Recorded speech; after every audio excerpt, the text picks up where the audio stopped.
Olá, amigos! Vamos dar continuidade aos nossos estudos e hoje com um temazinho que para muita gente foi surpresa na prova do Enem. Não acho não, classificação das funções. E para isso nós vamos gravar uma sequência de alguns vídeos onde eles vão se completar e a gente vai chegar ao seu grande objetivo. Um assunto que é explorado na primeira série do ensino médio e que na terceira série a gente faz uma revisão. Você que faz cursinho, de coração para você, isso daí. Meus amigos, quando a gente vai fazer uma definição de uma função é uma relação entre dois conjuntos,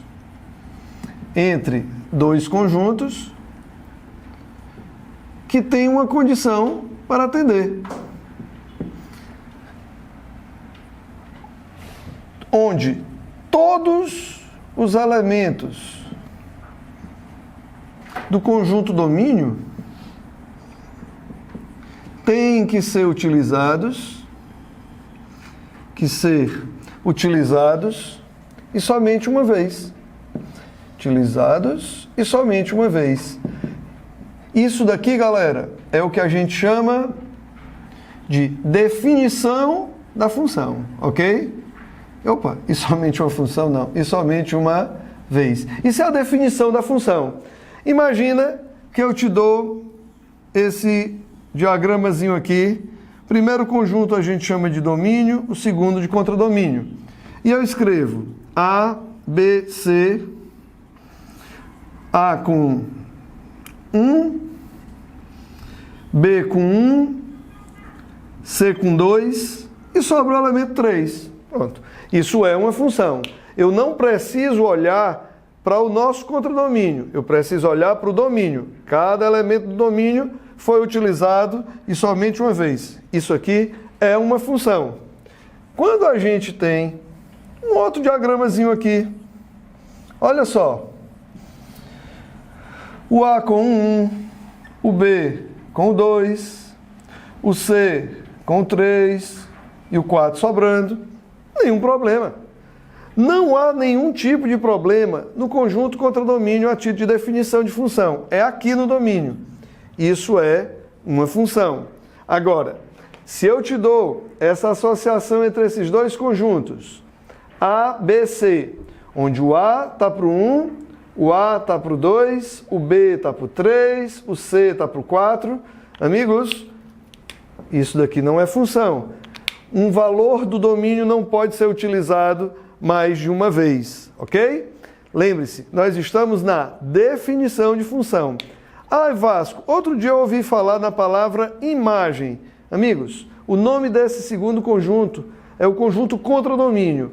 E os valores de y que você usa são as imagens. Por exemplo, o 1 é a imagem do A, o 2 é a imagem do B, o 3 é a imagem do C. Numa linguagem mais técnica, nós diríamos f de A vale 1, f de B vale 2 e f de C vale 3. Beleza? O y que vai para o x igual a A é 1, o y que vai para o x igual a B é 2, o y que vai para o x igual a C é 3. Isso que nós acabamos de fazer, estamos conversando sobre a definição de uma função. Olha só, outra relação entre conjuntos. O A veio por 1, o B veio por 1, o C veio por 2 e o D não tinha nenhum elemento para se corresponder. Isso não é uma função. Por quê? Porque a gente tem um elemento do domínio sobrando. Amigos, como é que a gente faria para verificar num gráfico, por exemplo, se eu tenho uma função ou não? Imaginem que eu tenho uma função definida desse valor aqui até esse valor aqui, ó. Esse aqui é o meu domínio. E isso daqui é a minha imagem. Amados, vamos colocar aqui 1, 7, 2, 8. Eu tenho absolutíssima certeza que o 1 só foi utilizado uma vez, esse só uma vez, cada elemento só foi utilizado uma vez. Às vezes a gente lê nos livros dizendo, você quer reconhecer se um gráfico é de função ou não? Trace retas verticais. Mas, cara, tu vai decorar uma regra em matemática. Matemática é compreensão, cara. Se a condição para existir uma função está nos valores de x, olha só, esse x só foi usado uma vez. Eu estou passando retas verticais porque eu estou verificando os valores de x. Combinado? Vamos adiante. Se eu colocasse esse outro gráfico aqui para o meu amigo, esse gráfico está definido desse trecho até esse trecho.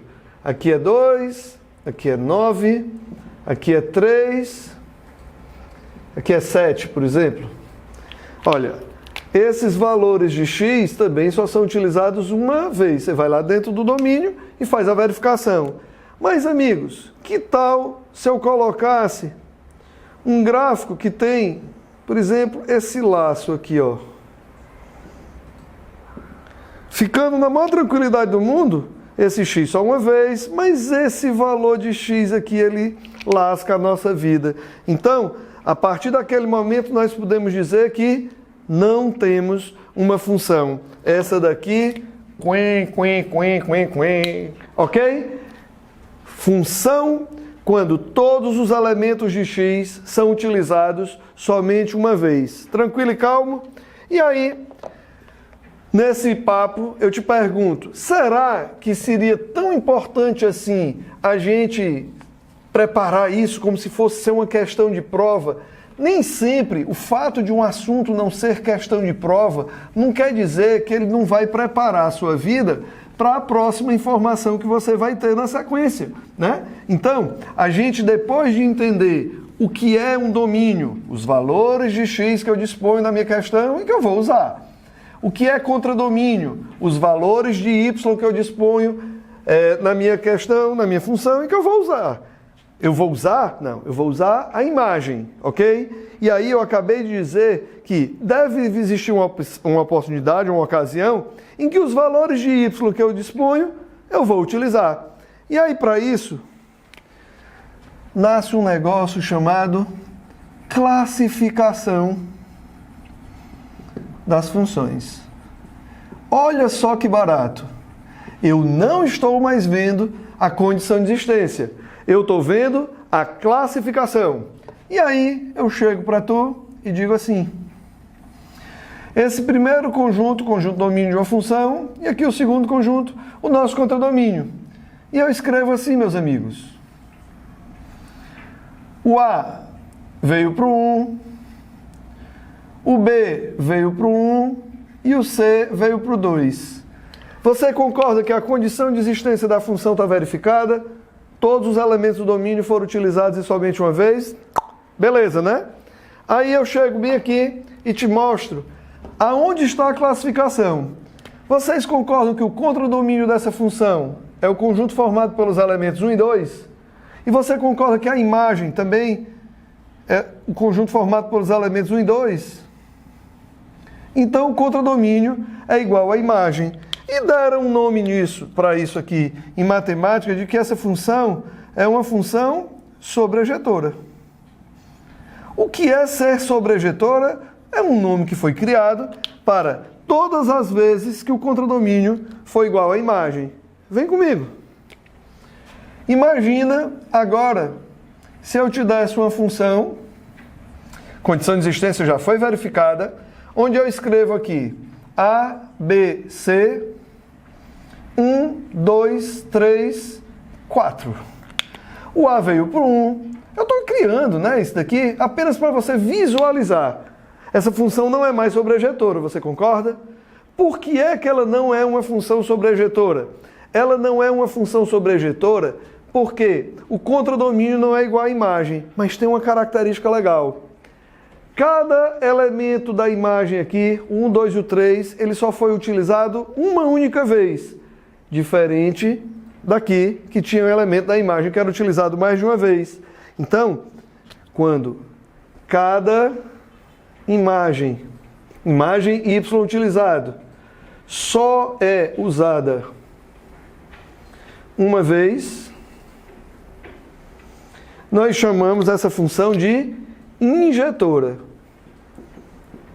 Olha só, ela não é sobrejetora porque o contradomínio não é igual à imagem, e essa anterior não é injetora porque tem imagem utilizada mais de uma vez. E existe uma situação especial, meus amigos, em que você tem essa situação aqui, ó. O A veio para o 1, o B veio para o 2 e o C veio para o 3. Aqui é o nosso domínio, conjunto formado pelos elementos A, B e C, e aqui o nosso contradomínio, formado pelos elementos 1, 2 e 3. Pera, Vasco, o contradomínio foi igual à imagem, então essa função ela é sobrejetora. Cada imagem só foi utilizada uma vez. Só é usada uma valha, ela também é injetora. E quando ela tem as duas características, amigos, nós dizemos que essa função é bijetora, ok? E para não lhe deixar com esse gostinho de, ah, meu Deus do céu, como é na prática, e para o vídeo não ficar muito comprido, que é uma nossa característica, fazer vídeos rápidos, para que você tenha o prazer de ver esses vídeos. A gente vai aqui calmamente, dá uma pausa e a gente continua no próximo vídeo, onde nós vamos ver para que isso aqui serve. Combinado? Até já!